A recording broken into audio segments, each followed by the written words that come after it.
tinggi semedang-medang. Ambil contoh daripada Nabi lah. Ambil contoh daripada Nabi. Saya baru ni ada satu ustaz. Ustaz ni glamour lah, top. 2-3 bulan yang lepas top. Saya tak mau sebut nama dia, tapi top lah. Top sekejap. Sahabat saya pun, sahabat rapat, duk baca khutbah dulu ni. Top pasal baca khutbah, duk doa apa tu. Dia mai jumpa saya, ni anak ni, kita lama kawan ni, anak anggap hantar ni macam adik anak ni. Ya. Apa masalah ustaz? Anak lama nak jumpa hantar ni. Depa duk tanya anak ni, anak pening nak jawab ni. Anak telah ni, anak diam. Depa tanya apa hantar ni, anak diam, anak tak tahu apa. Selagi anak tak jumpa hantar, anak nak tanya, hantar ni betul-betul ini belah mana ni? Itu soalan dia, tuan-tuan. Bagus ustaz ni. Saya tabik spring dekat dia. Saya tanya dekat dia, pasal apa ustaz kata soalan tanya macam itu? Dah, mereka duk tanya hentar. Pasal hentar duk mengajar rumah menteri besar ni, mereka duk bisin. Hentar belah mana ni? Saya kata, ustaz, kita ni ustaz. Saya pendakwah, ustaz pun pendakwah. Ustaz pendakwah, saya pun pendakwah. Kita duk ajar pada orang sunnah Nabi SAW. Kita ajar supaya anak-anak buah kita, pelajar-pelajar kita ikut Nabi, ikut sunnah. Saya kata dekat dia, ustaz, janggut ni sunnah yang kecil, tak simpan pun tak apa. Serban ni sunnah yang kecil, tak pakai pun tak apa. Tak apa. Potong kuku ni sunnah kecil, yang tu kita ikut. Kenapa kita tidak mengikut sunnah Nabi yang besar-besar? Ustaz beritahu dekat saya, dekat anak, mana Nabi yang tak jumpa para pemimpin untuk didakwahkan? Bermula Nabi Nuh alaihissalam, semua jumpa pemimpin dan dakwah pada pemimpin. Selepas tu mereka balik ke rumah dan mereka dakwah pada orang lain pula. Nabi Nuh jumpa pemimpin dia. Nabi Yahya jumpa pemimpin dia. Nabi Ibrahim bercakap pada pemimpin dia. Nabi Musa bercakap pada pemimpin dia. Nabi mana? Semua Nabi. Nabi Syuaib, Nabi Harun, Nabi Zakaria, Nabi Isa. Bukankah dalam Quran disebut, ya ma'syaral muslim, wahai pemimpin-pemimpin orang Islam? Bukankah Allah Ta'ala sebut semua Nabi-Nabi ini, wa malaihi bertemu dengan pemimpinnya. Nabi Muhammad menghantar surat kepada Heraklu. Nabi Muhammad menghadap Abu Jahal dan Abu Lahab.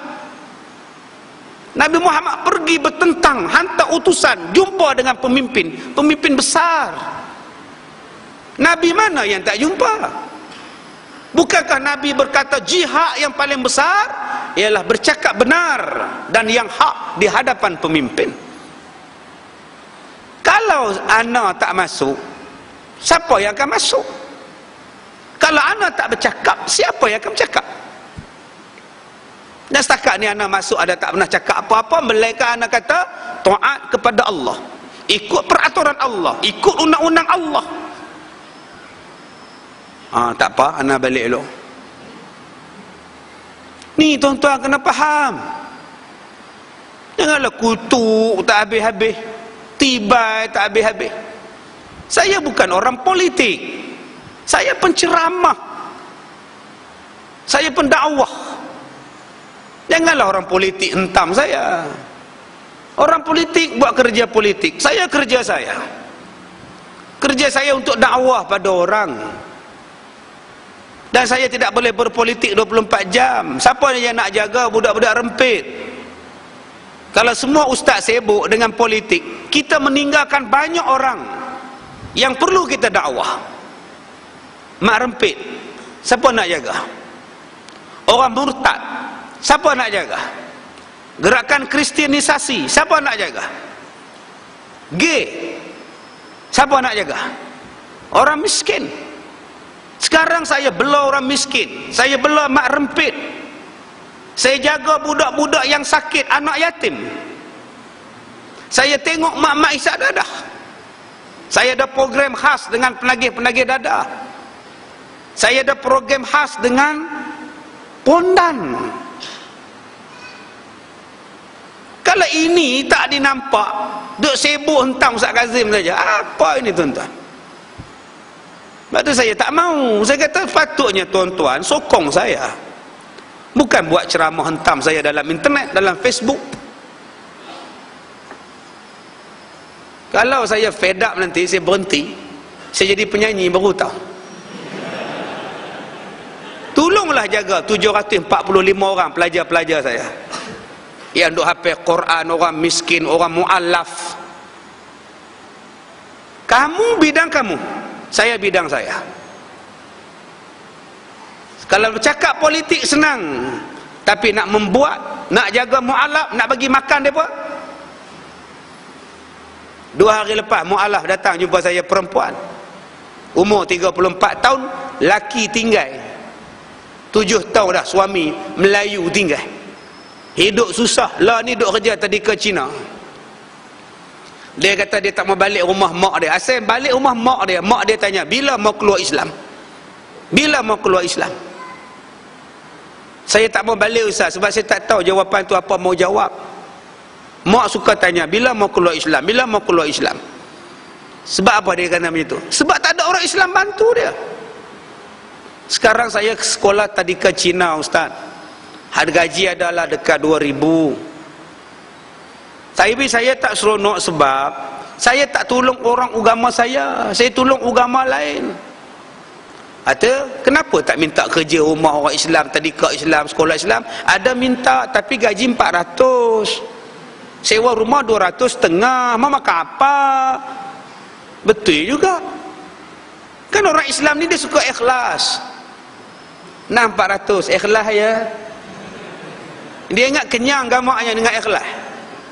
Dia ingat kenyang gamaknya bayar rumah dengan ikhlas.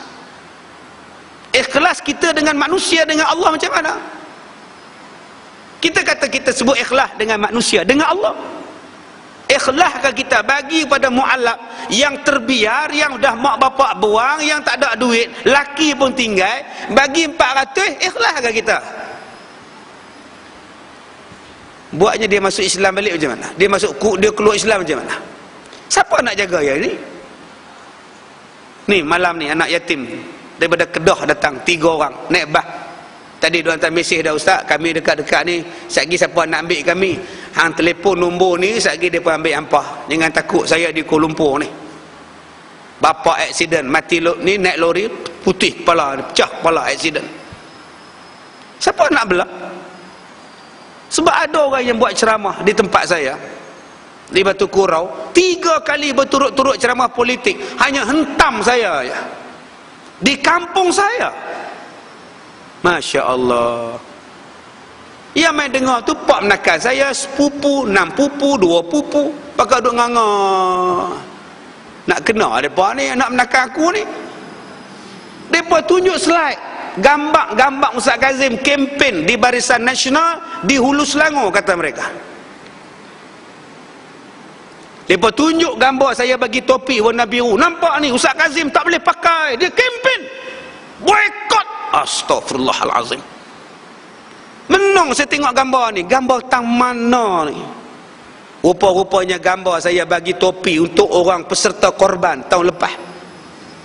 Kebetulan topinya warna biru. Di sekolah saya 22 ekor lembu.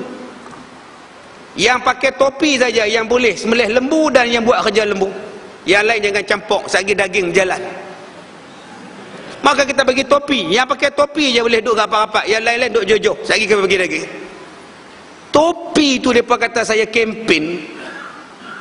Padahal pada masa kempen pilihan raya di Hulu Selangor, saya tak pijak pun mana-mana parti politik. Saya hanya pergi ziarah dan ceramah dengan Ustaz Ghazali Hasbullah di pondok dia di Jeran. Ini tuan-tuan, nak fitnah orang ni apa? Bila saya cakap macam ini, mereka kata Ustaz Ghazali hentam. Kalau saya tak cakap, orang hentam saya. Orang fitnah. Bukankah Nabi kata kalau orang buat kamu buat balik macam dia buat? Sekarang saya jawab balik. Keluar balik benda ni dalam YouTube. Jangan fitnah orang. Bila Islam nak menang kalau sama-sama Islam duk fitnah? Yang ni yang saya rasa tak betul, tuan-tuan.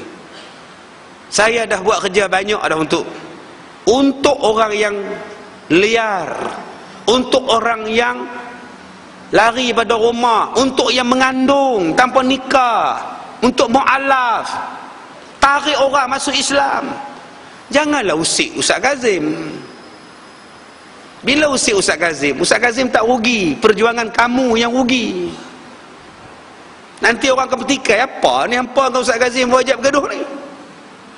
Tambah pula pergi kutuk saya di kampung saya. Silap besar, tuan-tuan.